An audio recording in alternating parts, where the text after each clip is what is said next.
Good morning, guys. This is Don again with the Reasonable Realtor.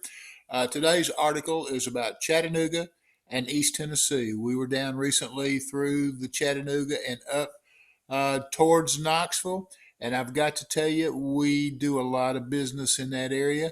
It is hot right now as far as real estate goes.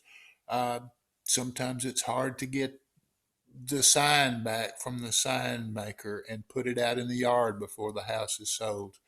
A lot of people are using our services for sale by owner.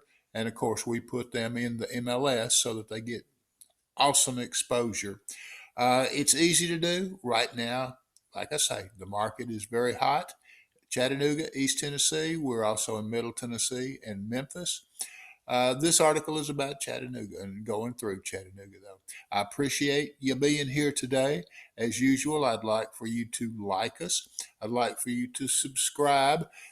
You'll see over my shoulder here, you'll see a red square to subscribe. And I'd like for you to drop me a comment if you feel so led. Thanks.